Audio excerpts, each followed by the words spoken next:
The one down south is the chief, fire chief, and it's in a pretty remote area, which makes it hard to get to. A lot of the low water crossings and bridges are washed out down there, so we're having to helicopter most of that personnel in to do that search. I think y'all know we found his vehicle. We've also found some personal items down there. We still have not found Chief Phillips yet. The other missing is someone from the Burnet area. We've located his vehicle. Still have not been able to locate him. Most of that's being done with drones and just boots on the ground. But we're still in active search, and we're going to do everything we can to find the other two folks that we have missing. I think there were some questions about how. One of the things I think we need to talk about is the rescues. We saved a lot of lives out there. We talked about the bad part, and we should, but a lot of times we don't mention the rescues. We had 62 rescues. I think that's a hard number. That may change. And it's anywhere from people that are stranded in their attics to people in trees or on the top of their vehicles. But we have had 62 of those. And I think it's important because these men and women are out here working hard, trying to save some lives, and they do. We saved a lot of lives through this process. I think another one of the questions that's been coming up is 911 calls, and between 5 and 6 on 7, 5, 25, there was 180 calls. Between 5 a.m. and what? 5 a.m. and 6 a.m. So that's when. How many calls? 180. On the 7th? That was on Saturday? No, the 6th. On the 5th. morning of the 5th. The 5th, yeah, Saturday morning. I'm sorry. And that 62 number also is just Burnet County recoveries. We'll get you the number with those that are from the Marble Falls dispatch area as well. And you mean 62 people rescued? That's correct. Yes. And 3 are dead? Or How many fatalities we got so far? Four. Right now we have Four. four. We have 4 right now. Well, 2. We're searching for 2. Yeah. Confirmed. Yes. Yes. I need to read this part and probably still leave some folks out. But I also wanted to thank the resources that we have from state agencies to the National Guard, Task Force 2, Texas Parks and Wildlife, LCRA, Texas DPS, all of our local fire departments, all local law enforcement agencies, Llano County Sheriff's Office, all Austin Travis County EMS. We're blessed to have all the assistance. I've met people from all over the country that come in and serve in these instances, and it's overwhelming. I know you hear that all the time, but to actually see it in action is kind of overwhelming. You guys, I also was asked, we asked that the residents and business owners who received damage due to this flooding report the damage to the individual state of Texas assessment tool, and we have that information on our website if they'll go to that. This will help the Burnet County Office of Emergency Management assess the scope and damage of the county in order to determine the various types of recovery and assistance needed. Y'all have any questions? Yes, Sheriff, you touched on how difficult these searches are. These aren't urban areas where these individuals were swept away and kind of remote. We were granted Mr. Venus driving through over here at Hamilton Creek, getting swept off. But I mean, you go back behind here, back by the hospital, it's pretty remote. Right. Again, describe how difficult and what you're having to do to get to these areas that you think the bodies may be.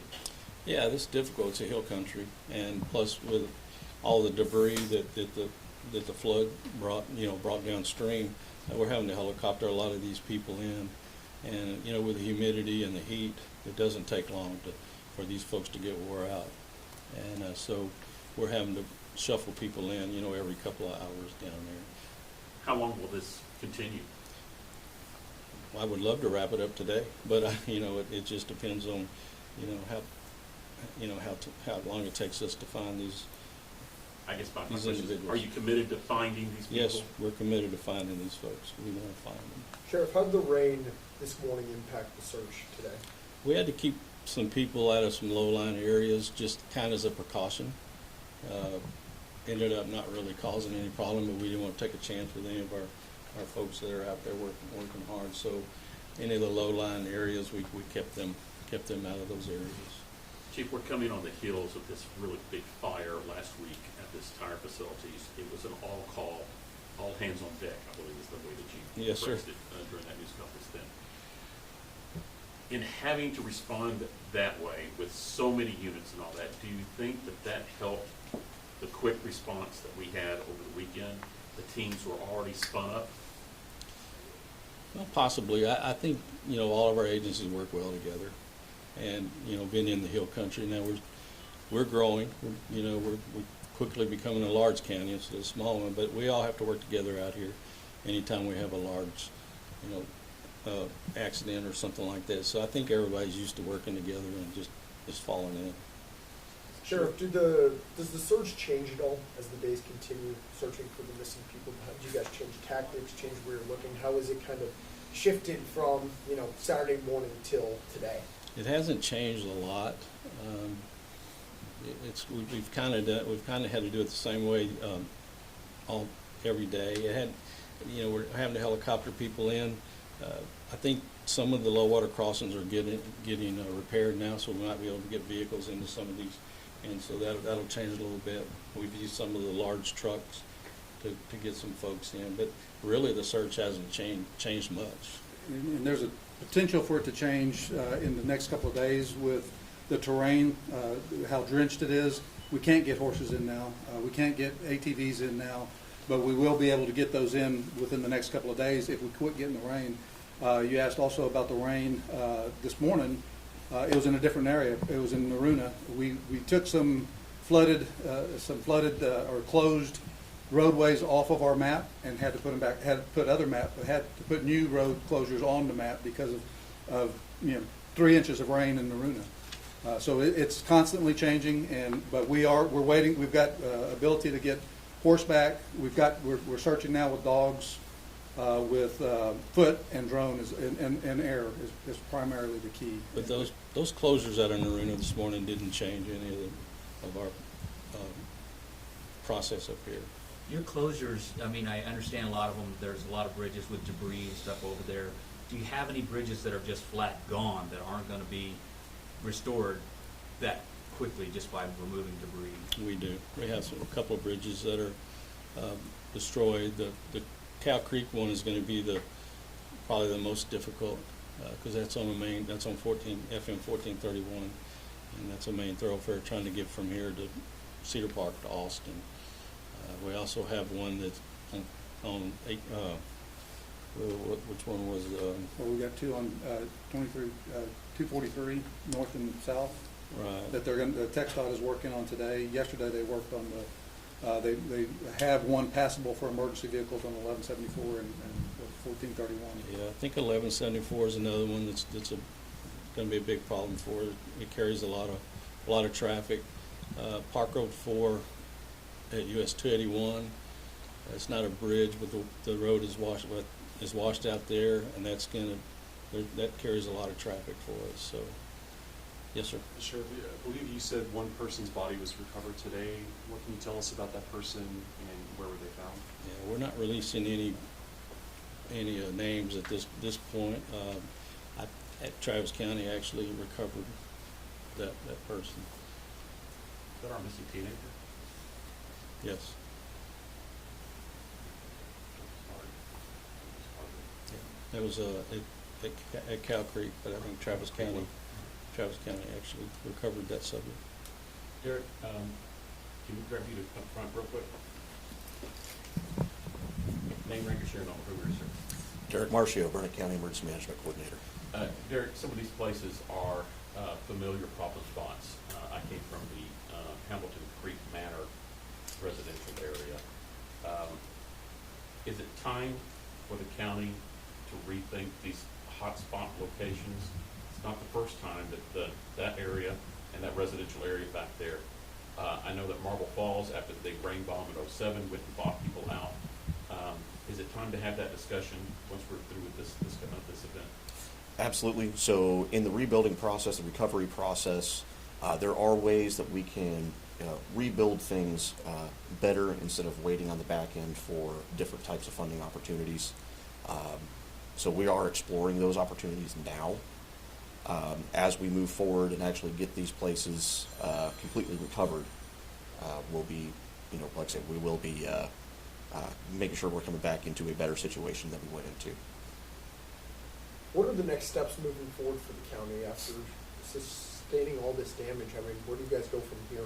So at this point right now, we are working with our community partners to train and develop damage assessment teams to be able to go out and actually document the damage, see what the exact needs are, along with working with our county commissioners and the road and bridge crews to identify all of the impacted roadways, bridges, any county infrastructure, private infrastructure as well with those damage assessment teams, all with the goal, of course, of bringing in whatever assistance that we can and being able to rebuild things as efficiently as possible. Beyond that, of course, community support. Next thing, of course, would be agricultural support, especially with livestock. We've started that process this morning. More information to come as soon as that is actually set up. It's been in process for about the last couple of hours to make sure that we have the proper personnel in place to be able to track those damages. Donations management will also be another piece. We're working with the Arc of Highland Lakes for all donations and community support. So they will be the basically the central organization for any donations coming into the county. But at the same time, we ask that anybody who is trying to bring supplies to double check with the Arc of Highland Lakes. Their information can be found at arcofhighlandlakes.org or reached at 325-423-3662. Just so that we don't create the usual secondary disaster of donations. We want to make sure that the donations that we are getting are what is needed. And monetary donations, of course, always sometimes work better, just because we can actually use that money to actually buy the things that we need. And that is also through the Arc of Highland Lakes. I've seen a lot of volunteers showing up, people like we were at the RV park and people were just showing up ready to help. What do you want to say to volunteers who do want to show up and help, given what you just said about being overwhelmed with donations? What about volunteers? What would you want to say to them? So at this point, we really do have, I would say, enough public safety personnel who are trained in how to do search and rescue. We would much rather stick to that route so that this way we can ensure the safety of all responders who are conducting these search operations. Beyond search operations, like these people were showing up to help clean up and clear debris and stuff like that.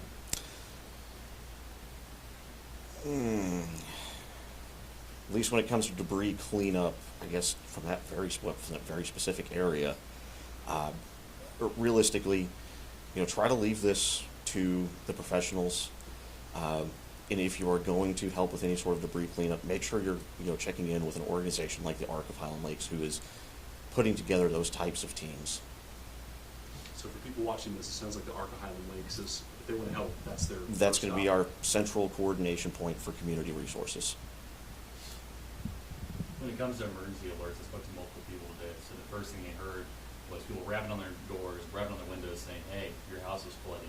What sort of systems do you guys have in place? So we utilize, of course, Warren Central Texas. Beyond that, of course, because of how bad the flooding was, National Weather Service was issuing flood emergency alerts. Those alerts go through the wireless emergency alert system, which is a part of the federal government's integrated public alert and warning system. So those alerts were going out very often for any specific evacuation requests. We were doing that, but mostly we just wanted people not to move. So we did send out a few alerts in the early stages, basically to stay off the roads because we knew they were dangerous. We were having a lot of water rescues, especially in the early morning hours of July 5th. With that, basically it was stay home unless you had to flee. That was the message that we were putting out originally. And until everything subsided, that tried to hold true. With an event like this that's happening in such early hours where people may not necessarily be near their phones, is there any additional steps you could take? So, I mean, aside from knocking on a door, that's about as far as it goes. Because I know, even like myself, my personal phone goes into, a do not disturb mode for overnight. Now, my county phone doesn't, but my personal one does.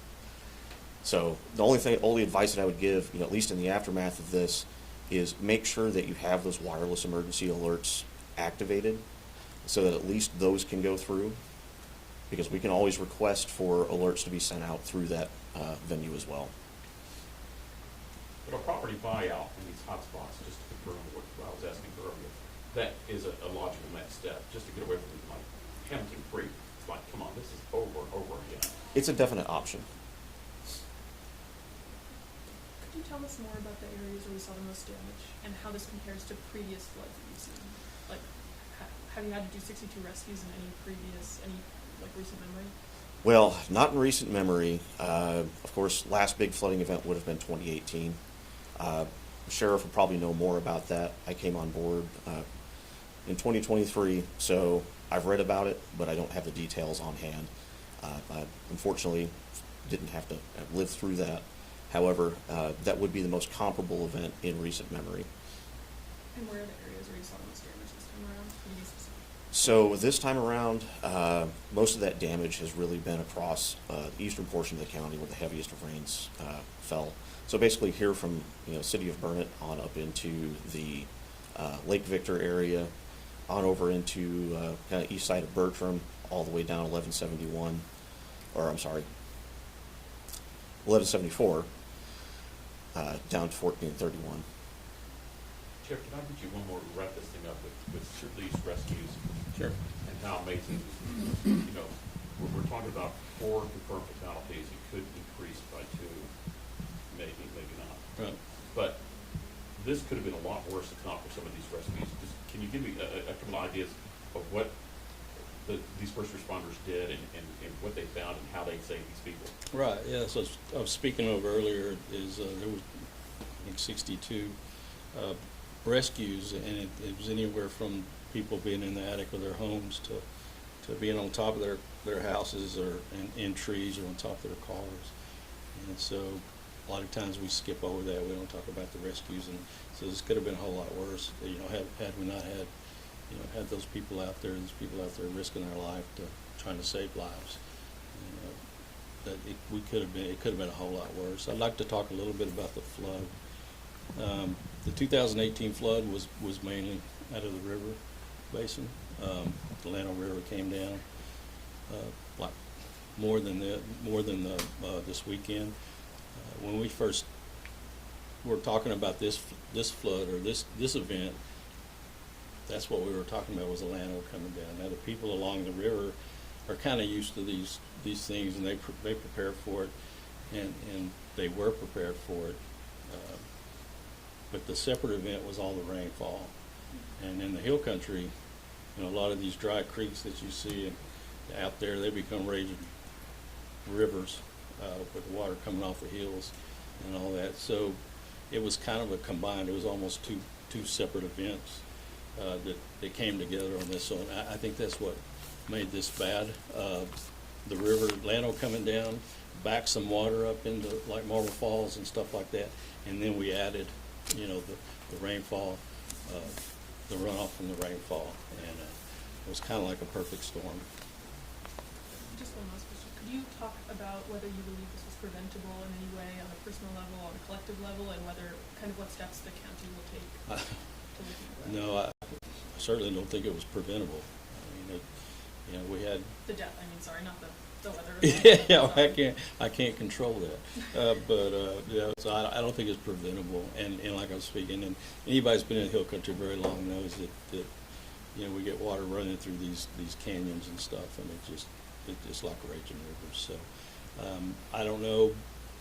It seems like these things always happen in the middle of the night, which makes it worse. The Kerrville event, it was dark, And it just seems like it always turns out that way. But, no, I don't see how we could prevent it. I don't say we could put any blame on anything. Mother Nature's kind of hard to handle sometimes. Yes, sir. Can you share a little bit about how some of these missing folks, were they trying to cross at low water crossings? Were they just out and about? How did some of these people go missing? Yeah, well, I two come to mind that I know of. The other ones I don't really know how they got. A lot of time when it's dark like that at night, you can't tell the difference in pavement and water when you come up on these low water crossings and if a bridge is out until it's too late. And so in two of the cases, they just drove right into the water, and we're just assuming that they didn't even know what was there until they were in the water. Anything else? Sure. Thank you all. Thanks for coming. I guess I have one more quick one. Doesn't need to be on record, but are you guys planning on holding another pressure like this